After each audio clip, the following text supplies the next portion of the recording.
Hello, I'm Renee Thomas from Sakai Consulting. I am the construction software specialist here, and we are going to take a closer look at Sage Construction Management's lead section.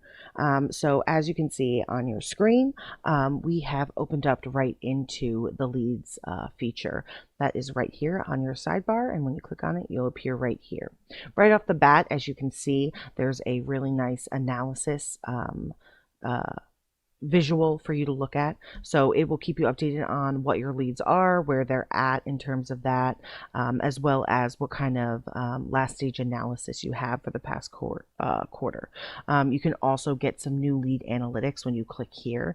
So when you open that up, you'll see you can pick from any of these dashboards, as well as you can customize date ranges and a lot of other items. So it creates a very easy way for you to take a look at where you're at with your leads and how well you're doing, just as a general rule for your company as a whole. Another really nice feature here is the upcoming leads due. So as long as you're putting due dates on all of your leads when you're entering them into the system, this section allows you to have all those dates on this calendar. So that way when you open it up, you know what's up and coming, and you can make sure that that gets all the attention it needs so that you're not missing any kind of due dates and that affecting how many jobs you're getting. You also have an active leads checkup. So this will be any missing information that would be required in order for a lot of the reporting to be as accurate as possible. So that checkup is just like a nice quick look that you can take at your project and make sure that it's all prepared as it needs to be in order for you to submit bidding or take care of any items that need to be added. It also gives you any changes that have been made in the last 7 days. When you go to the lead stats, you can go to your active leads or inactive leads. So when you hit click on this, this is all of the active leads you have going on. It also tells you obviously the title, what city and state, the bid due date, as well as the current stage, and who's the salesperson on that. So the current stage is nice because you know exactly where you're at with each of these items, and it's just a quick glance so you kind of can see how everything's moving along. Once you open the lead section, you get to the lead homepage. So you get some general information about the lead here. You also have your favorite section set up, which can be managed user by user. So all the things you use on a regular basis are here. You need some more detailed information, you can go under general info tag, and then that gives you all the description, due dates, lead estimation date, as well as the total lead record stats. So it gives you all the status of this lead. Linked files would be any files that you have linked to this particular project just for reference or otherwise.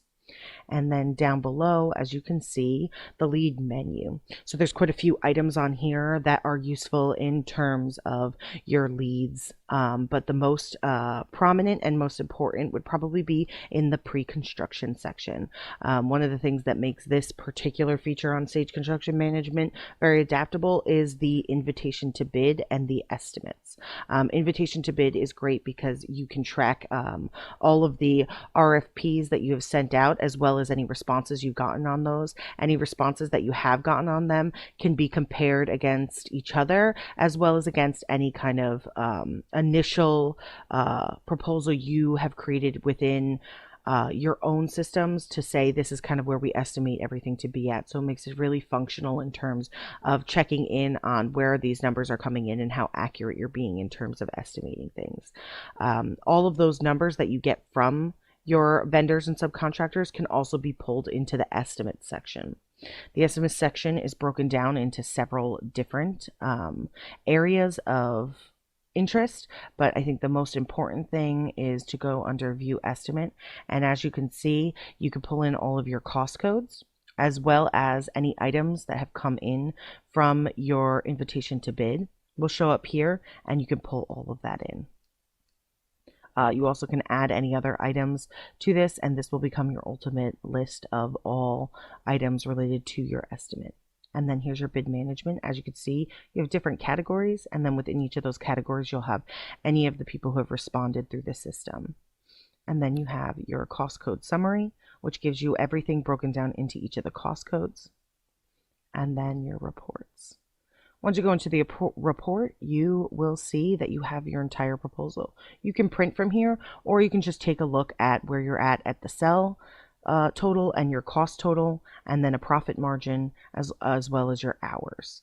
You get quick little graphics about the breakdown of your actual estimate as well as a formulated estimate cell breakdown. So it's just a real quick glance at where you're at estimate wise, and then it also allows you to print that proposal to send to the client. I hope this has given you a little bit more light on this section of the Sage Construction Management System. Thank you and have a great rest of your day.